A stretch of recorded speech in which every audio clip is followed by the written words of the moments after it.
So we're here at Comic-Con 2009 with Eoin Colfer, author of the brilliant and best-selling Artemis Fowl series, as well as on October 12th, the very highly, amazingly anticipated follow-up to the Hitchhiker's Guide book number 5 in the trilogy, Hitchhiker's Guide number 6 and Another Thing. Thanks for joining us, Eoin. I'm really excited to have you here and really excited about the publication of your book.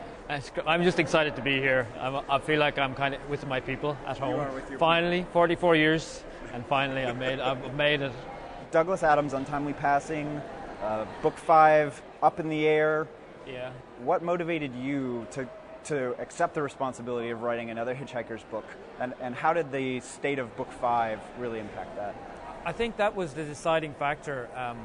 Book 5 is left on almost an old-fashioned 1950s movie serial cliffhanger where everybody apparently died and the Earth was destroyed, and he was going to come back then, we all presumed, in book 6, and they cleverly bring them back. And indeed he did do that in a radio show where he said they were transported with the Babel fish in their ear to Milliways, and there he met up with Fenchurch again, everything was fine.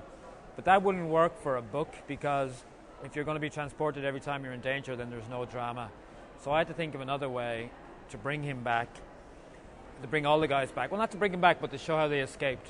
That would be funny and wouldn't be what people were expecting.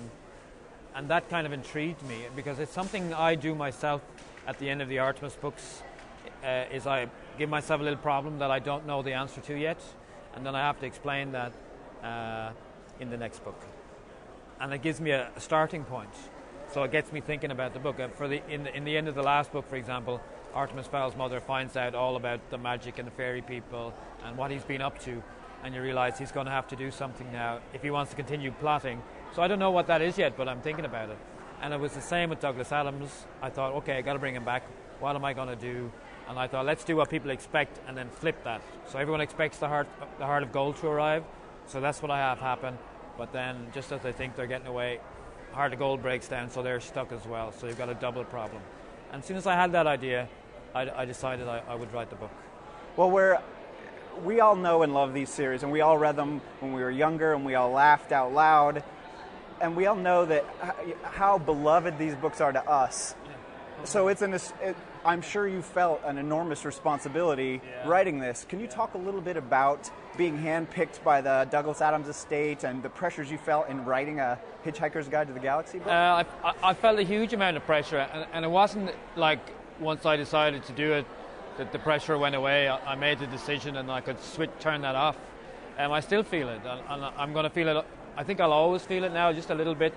I just don't want to let people down, but I don't want that to be my motivator.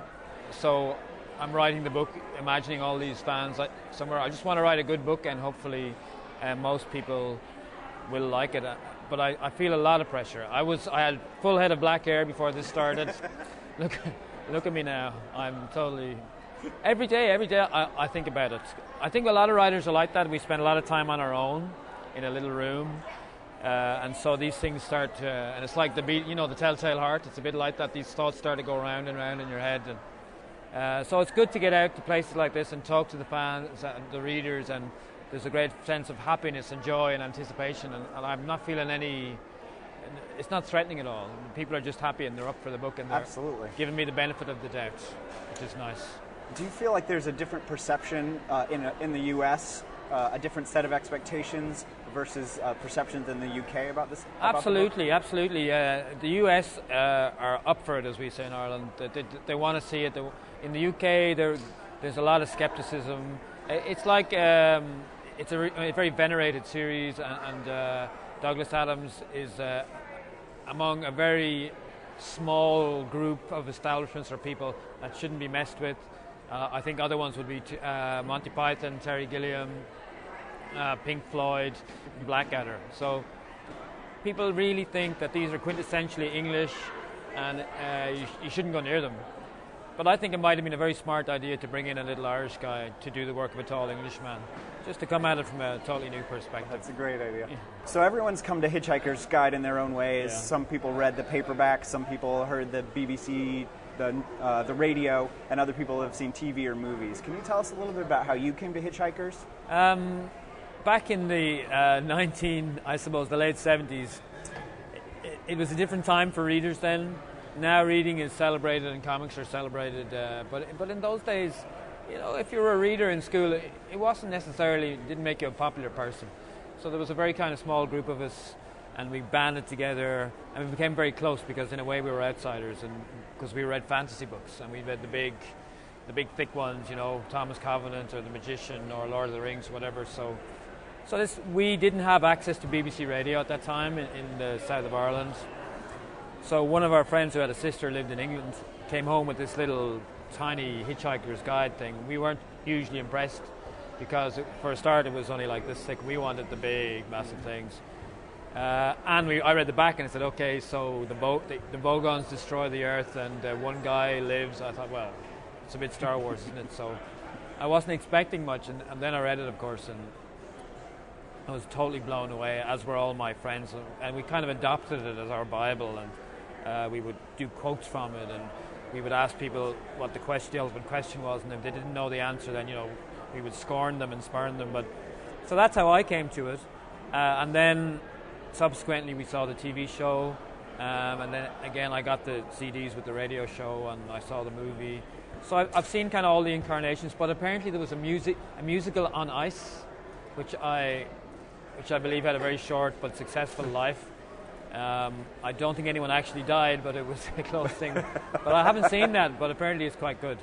But when I was writing the book, for a very short period, I totally immersed myself. I got the movie, I got the radio show on iTunes, I bought the soundtrack, which is great, and I would listen to the soundtrack while I was writing it, because I really wanted this to be like this is an official sequel, and I wanted to try and get that feel without copying the style, if you know what I mean. I don't know if that makes any sense, but I wanted to feel like I was in the Hitchhiker world a little bit and not in the Artemis Fowl world, so I just wanted to move myself a little bit that way. So I put on the Joby Talbot soundtrack or listen to the radio show and write then, and it made it a little easier for me to follow along the Hitchhiker track. Do you think the radio show and the TV and the various versions and repackagings and recoverings, do you think that speaks to the fact that Hitchhikers, there is a sort of timelessness to it that gets reinvented, every 5 years for a new audience? I think so. Like the central storyline is it's nearly the oldest story going. It's the everyman story. That was, they were doing it in Greek tragedy. So you take a nice guy and you just drop him in the middle of craziness, and he has to try and hold on to his integrity through that. So it's kind of a really old story, and it's been done over and over, but never better than in Hitchhiker. And Arthur Dent is the quintessential normal human who's trying to battle the craziness all around him. So I think anyone can respond to that story, because whatever time you're in, and there's no better place than this to illustrate that. There is craziness all around, and we all consider ourselves the normal guy in the middle of it. So I think everyone can relate to that story. Yeah, I think the tagline that I think about is an Englishman's ongoing search for a decent cup of tea. Exactly. That normalcy in the middle of chaos. And it's almost taken normalcy to the extreme. He's taking comfort in the fact that if he finds a cup of tea, everything will be okay, which is not necessarily true, but it probably would go a long way to making everything okay. So you've spent a lot of time writing Artemis Fowl, which is one of the series you're best known for. How do you feel about the transition between writing for younger audiences and writing for the Hitchhiker's Guide audience, which has a younger element to it? Yeah. What are the difficulties or challenges or interesting elements of that transition that you might have written about? Initially, when I began to write The Hitchhiker, I really tried consciously to be a grown-up. And, I said, if there was anything I thought was remotely childish, I wouldn't put it in. But after a while, my real self started to seep through, and all the childishness came back in. So by the time I was about a third of the way through the book, I had found a voice that I felt worked. So I had to go back then and re-edit a lot of the earlier stuff. But when I'm writing Artemis, I write for myself at 12, and when I wrote Hitchhiker, I write for myself now. So that's how I approach it. And if it makes me laugh, it goes in. And that's the good thing about Hitchhiker is the whole book can turn on a tangent and head off somewhere else. That you don't have to respect the normal rules of writing a novel, to follow through the through line. You can do anything and go anywhere. And if it's funny, or if it's sarcastic, or if it's a good character, you can just go there and not necessarily come back to where you were. So I like that. It's frenetic, it's a stream of consciousness, but it's really fun to do, because I might not know where it's going, and I will have a thought about a fly with one wing or something, and suddenly the whole book goes off in a different direction, and I really like that. It's very when you spend a lot of time on your own, it's nice to be surprised. It's hard to be surprised. So when that happens, it's great. So we all loved Arthur and Zaphod and the rest of the crew. I'm hoping you can tell us a little bit about maybe one of your favorite scenes, or something that really you enjoyed writing some of these characters in the book. What I really liked doing, one of the things that really appealed to me was to bring Zaphod back. He hadn't been in the last two books. He was mentioned a couple of times, and I think he was really missed. He was possibly the favorite character in all the books for a lot of people, and suddenly he just disappeared without much explanation. And I think Douglas intended to bring him back for the sixth book, but as we know, that didn't happen. So I was delighted to reintroduce him as soon as possible. So he's within 10 pages, he's back, and he's made for these times.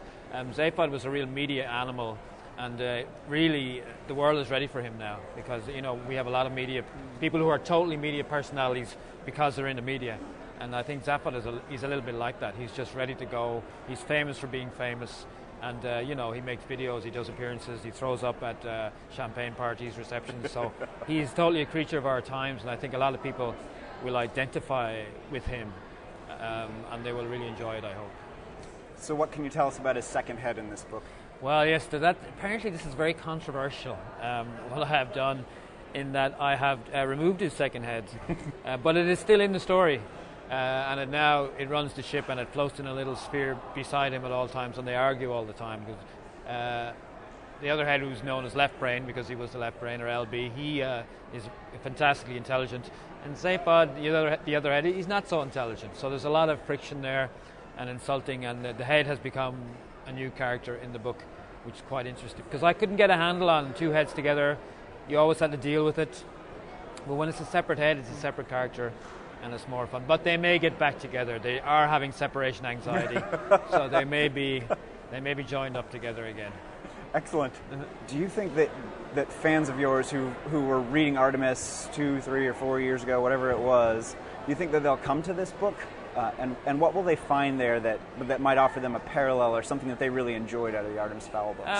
I hope they will come to this, and they will enjoy it, and they will be intrigued to find out where this character came from, and they will go back and read Douglas's books. I mean, that is one of my main reasons for agreeing to do this, that to introduce Hitchhiker to a younger audience.